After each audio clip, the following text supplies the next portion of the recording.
Assalamualaikum warahmatullahi wabarakatuh. Selamat datang kembali di channel An-Najib Official. Pada kesempatan kali ini saya akan mencoba mengupas cerita menarik tentang Abu Jahal dan Nabi Muhammad, menggambarkan benturan antara kegelapan dan pencerahan. Di tengah-tengah semenanjung Arab pada masa yang penuh gejolak dan kegelapan, muncul dua sosok yang bertolak belakang, meninggalkan jejak yang tak terlupakan dalam sejarah. Di satu sisi ada Abu Jahal, simbol kesombongan dan kekejaman, dan di satu sisi lain ada Nabi Muhammad SAW, pelita cahaya dan keadilan di tengah bayang-bayang Mekah. Nabi Muhammad adalah seorang pedagang yang bijaksana dan dipandang sebagai sosok yang jujur dan terpercaya di kalangan masyarakat Mekah sebelum menerima wahyu pada usia 40 tahun. Nabi Muhammad mendapatkan wahyu pertamanya di Gua Hiro dari Allah melalui malaikat Jibril. Wahyu ini menjadi awal dari misi kenabian dan perjuangan Nabi Muhammad untuk menyebarkan ajaran Islam. Nabi Muhammad menghadapi banyak tantangan dan penganiayaan dari Abu Jahal dan para musuhnya. Meskipun demikian, beliau tetap bertahan dengan teguh dan sabar. Di satu sisi lain, Abu Jahal adalah anggota suku Quraisy dan memiliki pengaruh yang besar di Mekah pada masa itu. Dia merupakan salah satu musuh paling vokal dan keras terhadap Nabi Muhammad dan Islam. Abu Jahal memimpin kampanye penganiayaan terhadap para pengikut Nabi Muhammad, melakukan tindakan kekerasan dan pelanggaran terhadap mereka. Dia secara terbuka menentang agama baru yang dianggap sebagai ancaman terhadap kekuasaan dan otoritas sosial suku Quraisy. Namun, di balik pertentangan Abu Jahal terhadap Rasulullah, ternyata ada kisah yang menyebutkan bahwa Abu Jahal pernah menyelamatkan Rasulullah. Benarkah hal itu pernah terjadi?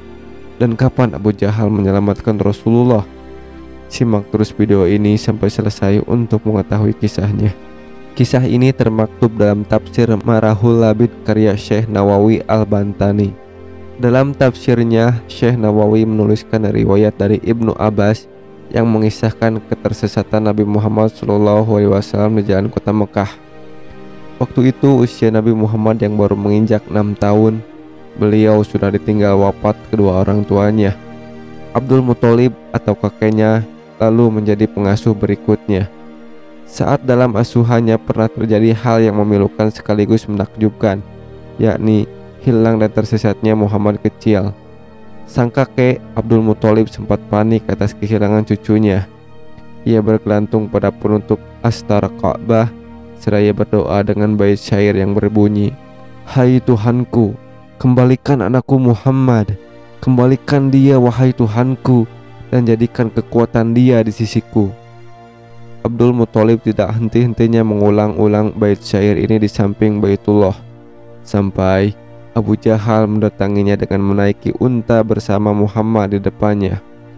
Kemudian Abu Jahal berkata, "Engkau tidak tahu apa yang mengherankan dari putramu?" "Kenapa?" kata Abdul Muthalib. "Aku menderumkan unta, kemudian Muhammad aku naikkan di belakangku, namun ontanya enggan berdiri. Setelah Muhammad aku naikkan di depanku, baru ontanya mau berdiri. Seakan-akan ontanya berkata, 'Hai orang dungu, dia Muhammad adalah seorang imam. Kenapa imam di belakang pengikut atau makmumnya?' Demikian Abu Jahal menjelaskan.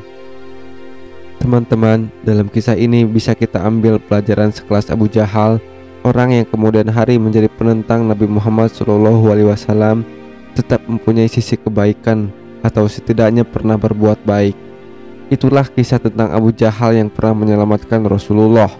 Kisah Abu Jahal dan Nabi Muhammad SAW ini mengilhami kita untuk memperkuat iman, menegakkan keadilan, dan berusaha menjadi pribadi yang baik dalam hubungan dengan Allah dan sesama manusia.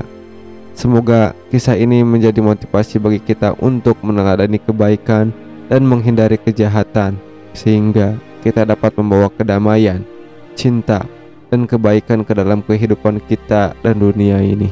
Sekian kisah yang bisa saya sampaikan. Sampai jumpa di video berikutnya. Wassalamualaikum warahmatullahi wabarakatuh.